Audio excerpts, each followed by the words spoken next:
Recording. Hello, everyone. My name is Leslie Wester, and I am a counselor here at Triton College.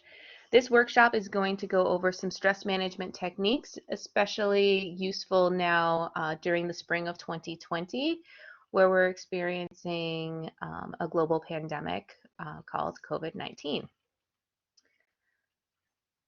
So what we're going to go over today is reviewing a little bit about stress. Is stress good or is stress bad? What's a little bit different about my stress now during this time? What techniques do I use to help manage my stress now? And going over a few techniques to possibly try. So according to the Cleveland Clinic, when we look up what stress is, stress is the body's reaction to any change that requires an adjustment or response.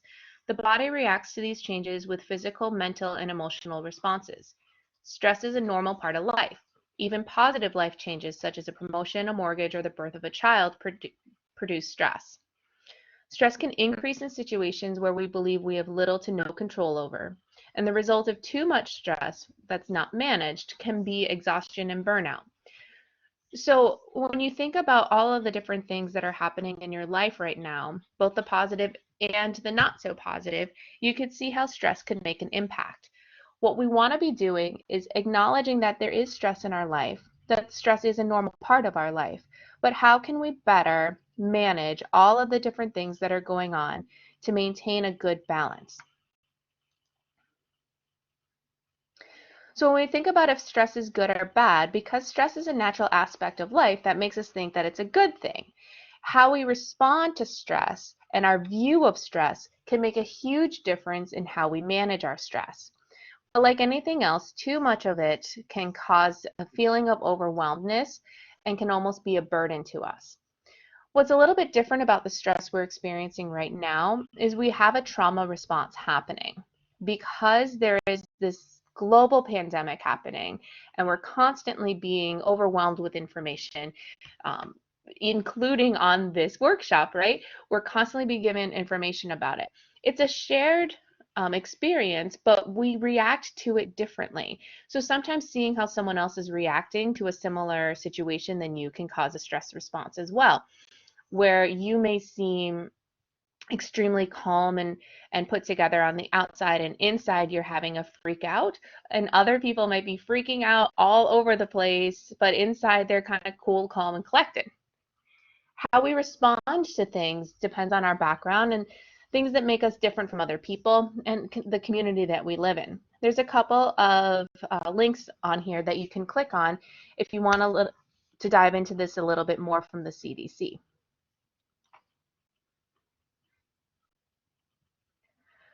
So I'd like you to take a moment and write down some of the techniques that you currently use to manage your stress. And I've given you a few examples: breathing, going for a walk, listening to music, or just taking a break and zoning out, or tuning into your phone for a little bit. Those are all stress management techniques. Go ahead and pause this workshop and write down some of the techniques that you're currently using. When you restart it, we're going to do a breathing exercise together, and we want to see how you respond to it. Okay, so for this breathing exercise, what I'd like you to do is I'd like you to sit in a chair or on your couch and put both feet on the floor. You want both feet to be on the floor and actually feel that. It's a grounding technique right off the bat, okay? And then I want you to shrug your shoulders up to your ears and then kind of roll them back and have them go back down your back. Okay, so now you're sitting up pretty straight.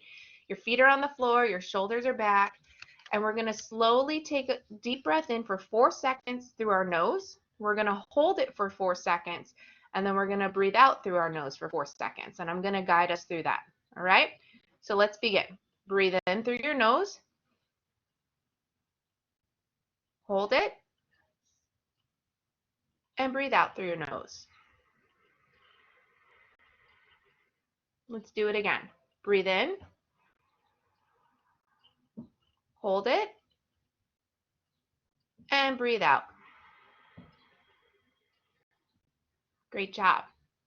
So now we're going to do one other breathing exercise. We're still going to breathe in, hold, and breathe out, but we're going to do it a little bit differently. We're going to breathe in for an extra second or two. So imagine almost that you've got like a straw and you're just kind of sipping that little bit of breath in. We're going to hold it for about 5 seconds this time, and then when we breathe out, we're going to breathe out through our mouth and let everything go.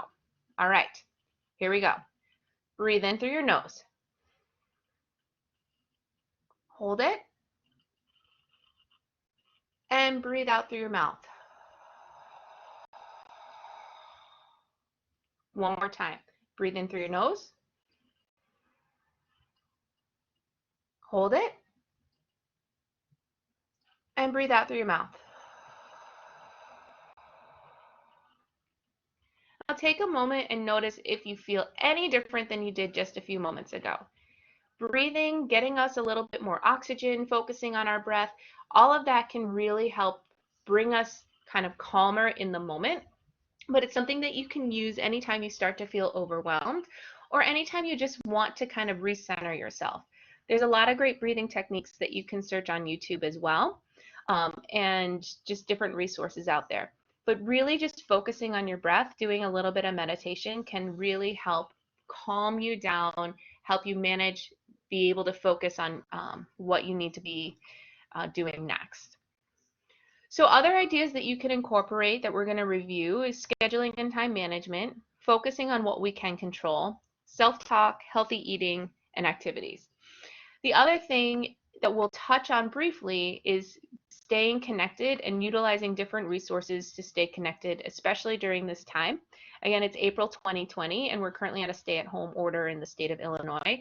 So it can feel a little off if you're not able to connect with people. So we'll touch on that as well. So let's start with scheduling and time management. It's so important to find a technique that works for you, because if it doesn't work for you, you're not going to do it. Different things that you could use would be a paper schedule, a calendar app on your phone, using a whiteboard to kind of see things, or finding an app. Within your Triton.edu email account, there is an app called To Do, and it kind of allows you to do little check marks. There's also some apps out there called Rescue Time and My Life Organized that can help. What's important when it comes to scheduling is actually writing it out. Write down everything, or put it all in your calendar or on your whiteboard. Really seeing what's on your schedule and what you have to do and where you have the time to do it can give you that big picture as to where you have time to fit other things in. For example, during this current time that we're in, I get up early, do a little bit of work, then I go do my workout, do a little bit more work, get ready for my day. I have a son. He's doing schooling at home right now. So we do a little bit of schoolwork, then I go back and doing a little bit of work, and I have a routine. That routine is written down. And each night before I go to bed, I write down the few things that I want to get to the next day. And we're going to touch on that on the next slide. That's a schedule that works for me, and I'm able to adjust it as needed. For example, today it's snowing outside. It's April and it's snowing. I don't really want to go outside and do my morning walk. So maybe instead we'll find an activity to do inside. It's just adjusting that schedule slightly and utilizing what we have in place. Focusing on what we can control. I mentioned that each night I write down a list of a few things that I want to get done the next day. It needs to be a reasonable list. If you have a list that is full of all of the things that you want to get done and you don't have the ability to do it in one day, it may be discouraging. So create a reasonable to-do list. It might have one item on it. On the days that are really tough, you might have just on your list, get out of bed, and that is acceptable for that day. Other days you might want to challenge yourself a little bit more. Perhaps you have a few classes that you're trying to get papers done for. You can write down that today I'm going to do my draft for my Rhetoric 101 course, and I'm going to review the chapters for my History 151 course. Those two items are very reasonable to do in one day. You can also, having your routine is so important. So if you have class that's say Monday, Wednesday, Friday from 9 to 10, even if you've moved into an e-learning environment, still try to give yourself that Monday, Wednesday, Friday, 9 to 10 to do some classwork. But take breaks when needed. I don't recommend doing anything at the computer for more than 50 minutes without stretching, going for a walk, getting some water, taking a bathroom break, even taking a phone break. I don't recommend going onto your phone and going into the depths of social media for too long when you have other things to be doing. It's a trap, right? We all get sucked into that trap, and all of a sudden an hour's been gone. Don't want to do that too much, but if it's something that helps you kind of maintain a good balance, then go ahead and schedule some of those social media breaks as well. Self-talk. Affirmations like looking in the mirror and telling yourself something positive every single day can really help with your self-esteem, but it can also get you motivated for the day. Also, telling yourself when you're in the middle of a project that I know what I'm doing, I can do this, I can get this done. Any of those positive self-talk um, comments can really help you move forward. Learning to say no. Right now, it can be so challenging. We have so much on our plates, but learning to say no is very important. Let's say there's something that you really don't want to do. Well, that might be easier to say no. But if it's something you do want to do, but you don't have the capacity to be able to do this new thing, either learn how to say no to that or say, I'm happy to help with that, but I need some help in these other areas in order to get it done. That's going to help with your stress management as well, because you won't feel as though you have too much on your plate because you've learned how to say no or learned how to say yes, but I need some help in another area. Journaling is also a really great way of self-talk. You can journal all of your thoughts down. You can use an app on your phone. You can use your notepad. You can use something on your computer. I really find writing things in a journal is really beneficial. You can always go back and reflect on it later. Or if it's something that you're just trying to get out of your system, write it down, read it, and rip it up. That way, it's kind of cathartic because you're getting rid of that feeling. You're getting it out of your system and moving on. So finding a way that journaling works best for you might help you with your stress management, especially during this time. Remaining active is so important.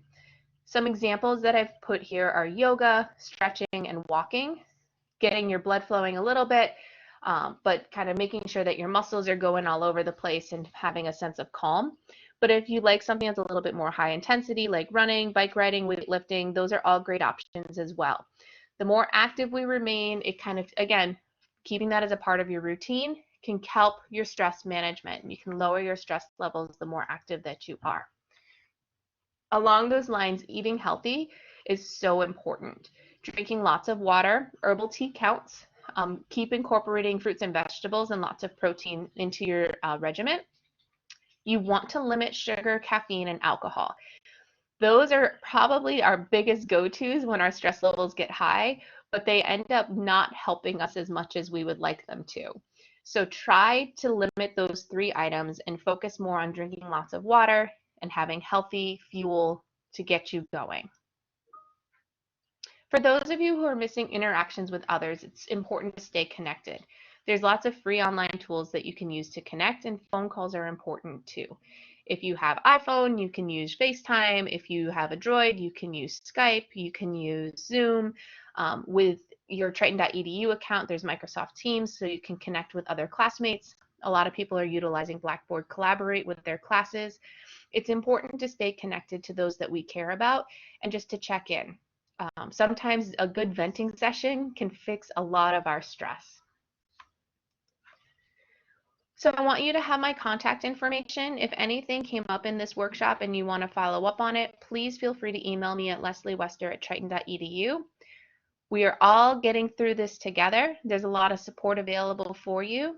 At Triton College, both the counseling and advising teams are available to you. We're still doing virtual appointments, so if you wanted to connect with someone. Also, as Triton College students, you have access to our student assistance plan perspectives. You can reach out to the counseling department website to get the information on how to contact them to schedule an appointment. Be well, take care of yourselves, and we'll talk again soon.